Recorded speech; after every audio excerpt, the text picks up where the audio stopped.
there's a real desire to share knowledge at AHMM, and we're very good at producing information, but there's so much of it that we can't find it. So that, to me, is where knowledge management comes in, and it starts to be more targeted in its approach about who are you, what's your role, what's your experience, what information do you need, what information do you have that others would find useful. And the feedback was overwhelmingly so much information, so many systems, so little time. People were really trawling through our network drives to find stuff, and as I said, you might find it, but is it the latest version? Is it what you can rely on?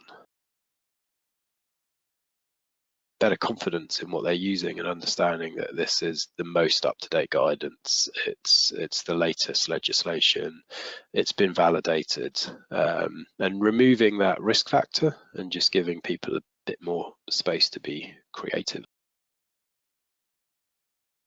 For the first time at AHMM, have a digital platform that showcases our projects. And I think the word showcase is important because it's more than just a dry set of data and information. We've tried to make it quite visually appealing. When you're researching projects, you need to know a lot more granular detail on that. What are the key characteristics that make this project special that you're going to want to research for your own project? So we call those points of interest, and that's any building elements, materials, space uses. So it could be exposed services, it could be steel frame buildings, it could be art, it could be brickwork, it could be a sports building. It's a curated list of what we've done before to help people research projects for their project. Where can they get inspiration for their own projects? It's not just about the inspiration you might get through seeing the images and reading the narrative. It's just about finding documents that we've done before. So in some cases, if you're asked to write a press release or you're asked to do a presentation, a post-completion review at the end of the project, you can just go to these and see what other people have done before, and it gives you that blueprint for how you should do it.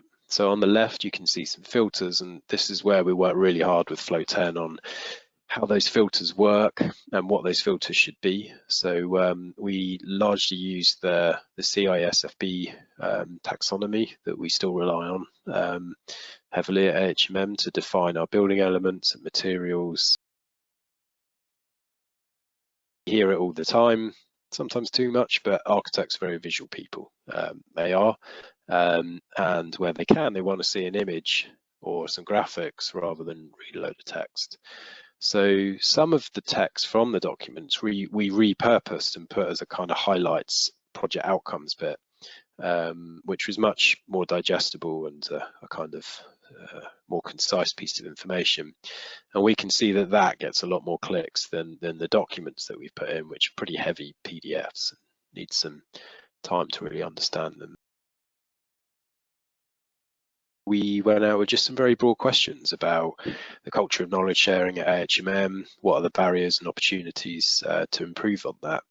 I think the best way is to just get them involved as early as possible, make them really feel like they've been part of developing a brief for a new piece of software, do some usability testing, and every time you get things that come back to you that are really valuable that you can change just before you launch, or already what your phase 2 project's going to be, because there's some interesting findings that come out of that.